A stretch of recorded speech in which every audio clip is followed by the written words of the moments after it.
বিসমিল্লাহির রহমানির রহিম।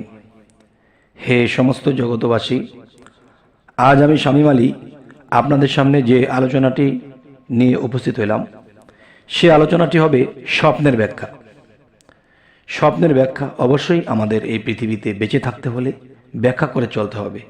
কেননা আল্লাহ প্রতিদিন মানুষকে প্রতিদিনের খবর দিচ্ছে, কিন্তু সেই স্বপ্নগুলো আমরা দেখে এড়িয়ে চলি আর বলি খোয়াব দেখেছি, কি যেন দেখেছি। আমরা এটাকে স্মরণ রাখি না, এটাকে বুঝে চলি না, এটাকে ব্যাখ্যা করে চলি না, যার ফলে আমাদের কপালে দুর্দশা লেগেই থাকে। যে মানুষ অনেক কিছু দেখতেছে, তিনটা ভাগে স্বপ্ন আসে। বিশেষ করে একটি স্বপ্ন বায়ুগত স্বপ্নটা সারা রাত্রি মানুষ বিভিন্ন কিছু দেখে, কিছু মনে থাকে না। আবার কিছু কিছু স্বপ্ন আছে সব কিছু মনে থাকে। তাহলে যেগুলো মনে থাকে সেগুলোর মধ্যে একটি হলো আত্মগত স্বপ্ন, একটা হচ্ছে চিন্তাগত। মানুষ চিন্তায় বিভোর হয়, এটা কিভাবে কি করব, সেটা কিভাবে কি করব, ওটা কিভাবে কি করব, বিভিন্ন চিন্তা করে যখন মানুষ ঘুমায় তখন চিন্তার রাজ্য থেকে কিছু কিছু স্বপ্ন আসে, এবং চিন্তার রাজ্য থেকে যেগুলো আসে সেটাও ব্যাখ্যা করার আছে। এবং দেখা গেছে যে সেই স্বপ্নের মধ্যে আল্লাহ আমাকে একটা বুঝ দিয়ে চলে গেছে, কিন্তু আমি বুঝি নেই, না বুঝার কারণে আমরা মূর্খ হয়ে রইলাম।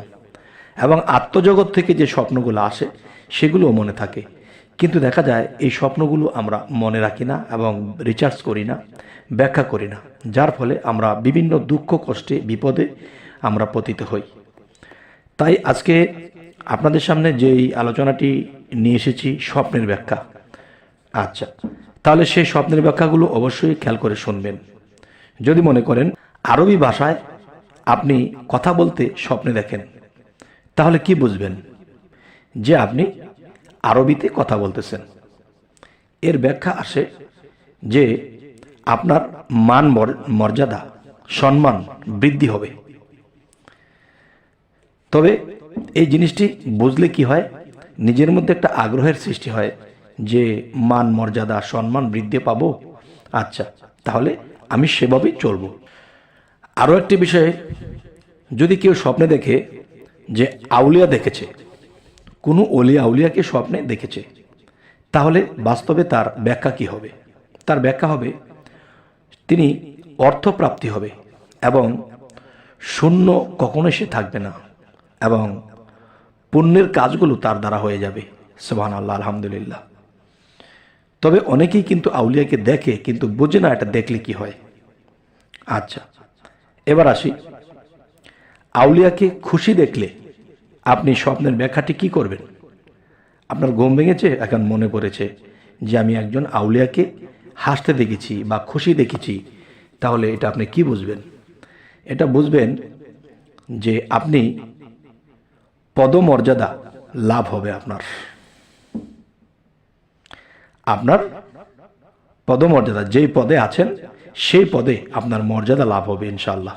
আচ্ছা, এখন যেটা বলবো সেটা হলো আউলিয়াকে বিষণ্ণ দেখলে, আউলিয়াকে বিষণ্ণ মুখে দেখলে এর ব্যাখ্যা কি হবে?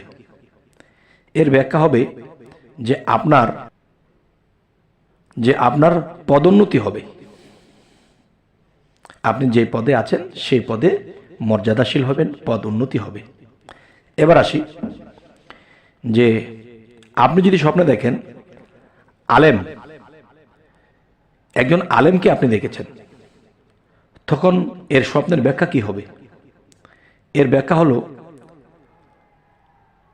পূর্ণ পথ অনুসরণ বলতে আপনি যে পথে নিয়ত করেছেন আল্লাহর নামে বিসমিল্লাহির রহমানির রহিম বলে, যেই পথে আপনি অগ্রসর হবেন সেই পথেই আপনার উন্নতি লাভ হবে এবং পুণ্যের কাজগুলো আপনার দ্বারা হয়ে যাবে।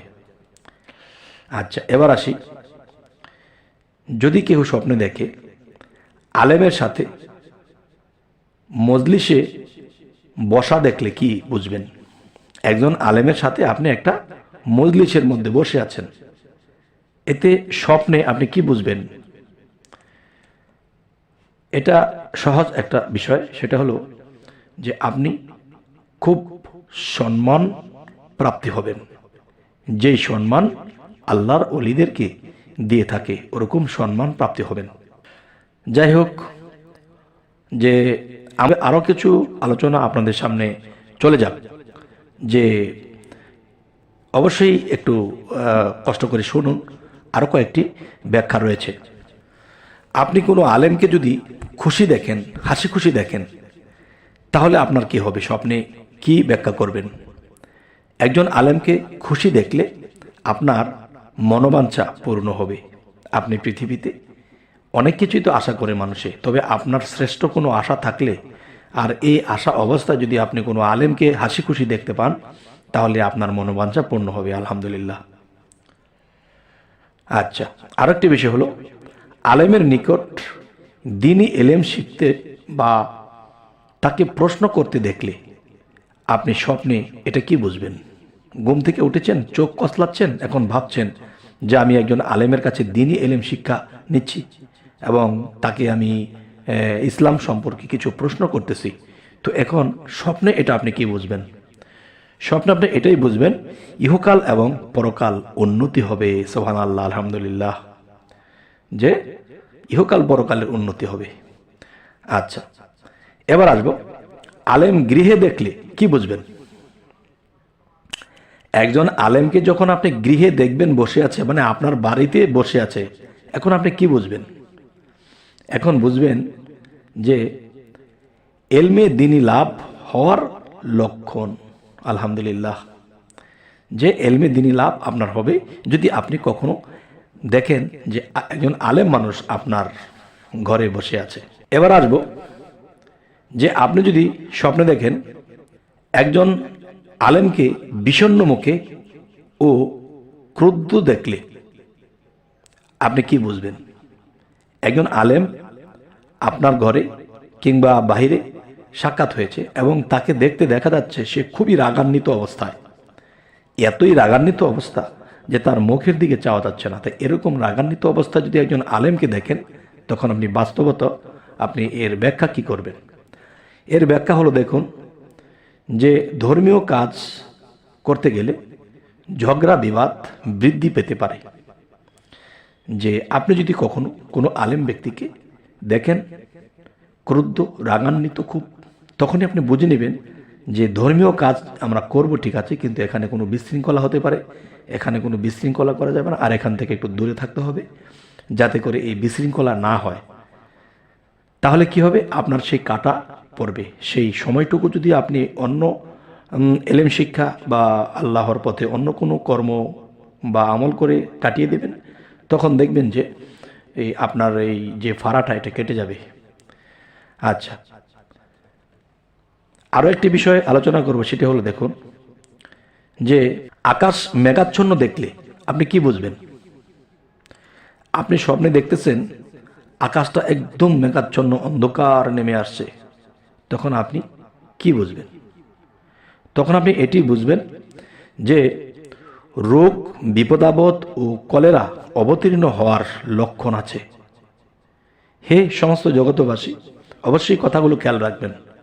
যদি কখনো দেখেন আকাশ মেঘাচ্ছন্ন, তখন বিভিন্ন রোগ তো আছেই, বিশেষ করে কলেরা রোগটা হওয়ার সম্ভাবনা থাকে। তখনই আপনারা আল্লাহকে সরাসরি সিজদা করবেন আর বলবেন যে হে আল্লাহ, আমার আত্মীয় স্বজন, আমার ফ্যামিলি এবং আমাদেরকে এই রোগ হইতে রক্ষা করো।